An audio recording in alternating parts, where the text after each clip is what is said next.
نحمدك يا من قامت له شواهد الوجود في مشاهد الوجود، ويا من خص الإنسان بلسان البيان وببيان اللسان، ونصلي ونسلم على مورد الجود والسماحة سيدنا محمد النبي المختار وعلى آله وأصحابه السادة الأبرار. أعوذ بالله من الشيطان الرجيم، بسم الله الرحمن الرحيم.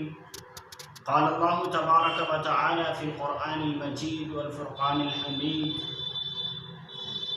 الحمد لله رب العالمين الرحمن الرحيم مالك يوم الدين إياك نعبد وإياك نستعين اهدنا الصراط المستقيم صراط الذين أنعمت عليهم غير المغضوب عليهم ولا الضالين آمین. میرے دوستوں، بھائیوں، بزرگوں، عزیز ساتھیوں،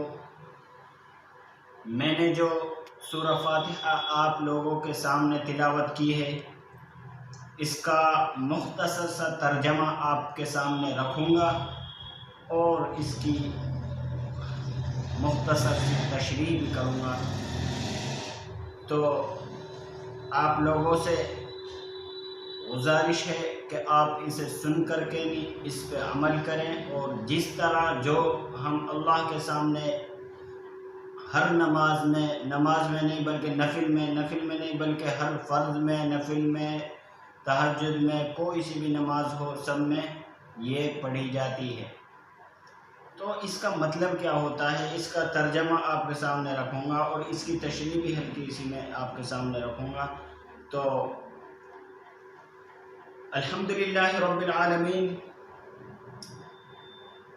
تمام تعریفیں تمام تعریفیں کیا چیز ہے؟ تمام تعریفیں للہ، اللہ کے لیے ہیں.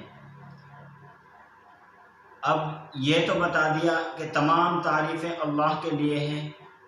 اس کی دلیل کیا ہے؟ اس کی دلیل یہ ہے کہ رب العالمین، وہ اللہ کون ہے جس کے لیے تمام تعریفیں ہیں؟ وہ رب العالمین ہے، تمام جہانوں کا رب ہے، تمام جہانوں کا پالنے والا ہے. تو کسی دنیا میں کوئی بھی چیز ہو، کسی بھی چیز کی تعریف ہوگی تو لہٰذا وہ کس کی ہوگی؟ اللہ کی. کیونکہ کوئی عمارت ہوتی ہے، اچھی لگتی ہے تو اس کی تعریف کی جاتی ہے، لیکن اصل تعریف کس کی ہوتی ہے؟ اس کے بنانے والے کی. اسی طرح کوئی کاتب کچھ لکھے اور لکھائی اچھی ہو تو تعریف کی جائے گی کہ بہت اچھی لکھائی ہے، تو اصل تعریف کس کی ہوگی؟ وہ لکھنے والے کی. لکھتا کون ہے؟ قلم. سارا کام کون کرتا؟ پین. لیکن تعریف کس کی ہوتی ہے؟ جو لکھتا ہے. اسی طرح سارا کام اللہ تعالیٰ کے وہ ہے، اللہ تعالیٰ چلا رہے ہیں. کسی بھی چیز کی تعریف کی جائے تو لہٰذا وہ اللہ تعالیٰ ہی کی تعریف ہوگی، اللہ تعالیٰ ہی کی طرف اس کی وہ ہوگی. الرحمن الرحیم، الرحمن کا جو مطلب ہوتا ہے، الرحمن کا جو معنی ہوتا ہے وہ سب پر مہربان. اب سب پر مہربان یعنی یہ خاص طور سے یہی نہیں کہ جو روزہ رکھ رہا ہے اسی پر مہربان ہے، یا جو زکوٰۃ دے رہا اسی پر مہربان ہے، یا جو حج کر رہا اسی پر مہربان ہے، یا جو نیک کام کر رہا اسی پر مہربان، بلکہ سب پر مہربان. الرحمن کا مطلب ہے سب پر مہربان. مطلب اسی کا یہ ہے کہ سب کو دے رہا ہے، چاہے وہ سکھ ہو، ہندو ہو، سکھ ہو، بدھسٹ ہو، جین ہو، پارسی ہو، عیسائی ہو، مسلمان ہو، کسی بھی دھرم کا ہو، سب کو دے رہا ہے اللہ تعالیٰ. تو اس کا یہ مطلب ہوتا ہے. الرحمن. الرحیم کا مطلب کیا ہوتا ہے؟ اس کا مطلب یہ ہوتا ہے کہ اللہ تبارک و تعالی جس پر بھی مہربان ہوگا پورے طور سے ہوگا کل قیامت کے دن. تو پھر ہم کیا کہتے ہیں نماز میں آگے چل کے؟ مالک یوم الدین، جو کیا ہے؟ یوم جزا کا مالک ہے. کیا ہے؟ بدلے کا دن کے مالک ہے. کیا ہے؟ قیامت کا دن کا مالک ہے. ملک ان کی جمع ملوک، بادشاہ آتا ہے تو بڑے قاری پڑھتے ہیں ملک یوم الدین.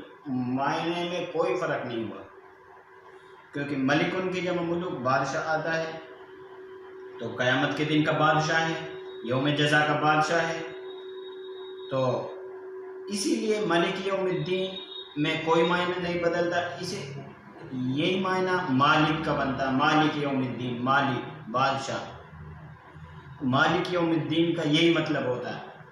تو آگے ہم کیا کہتے ہیں، ایاک نعبد و ایاک نستعین، اے اللہ ہم تیری ہی عبادت کرتے ہیں، اور پھر یہ بھی کہتے ہیں، یہ بھی ترجمہ ہو جاتا ہے، اے اللہ ہم تیری ہی عبادت کرتے ہیں اور کریں گے، و ایاک نستعین تجھی سے مدد چاہتے ہیں اور چاہیں گے۔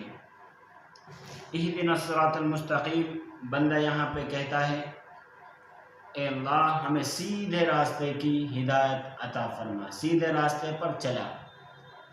اب یہ تو کہہ دیا کہ سیدھے راستے پر چلے، لیکن وہ سیدھا راستہ ہے کون سا ہے؟ وہ سیدھا راستہ ہے کس کا؟ وہ سیدھے راستے پر چلیں گے تو راستہ ہوتا کس کا؟ تو وہ راستہ یہ ہے صراط الذین انعمت علیہم، یعنی ان لوگوں کے راستے پر جن پر تو نے انعام نازل کیا۔ مطلب اس کا کیا ہے؟ جن پر تو نے انعام نازل کیا، اس کا مطلب یہ ہے کہ جن پر انبیاءوں کے راستے پر، شہداء کے راستے پر، صدیقین کے راستے پر، صدیق کون؟ صحابہ، تو انہی کے راستے پر اللہ تبارک و تعالیٰ سے ہم کیا کرتے ہیں؟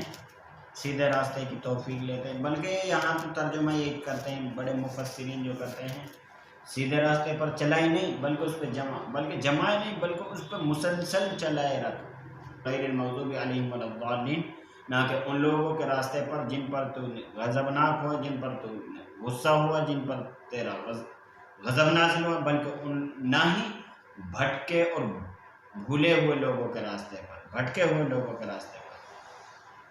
تو میری یہ گزارش ہے کہ اللہ تعالی ہمیں اس پر سننے پر اور بات کرنے پر عمل کی توفیق عطا فرمائے۔ اللہ تعالی بہت خشوع و خضوع کے ساتھ نماز پڑھنے کی توفیق عطا فرمائے۔ تو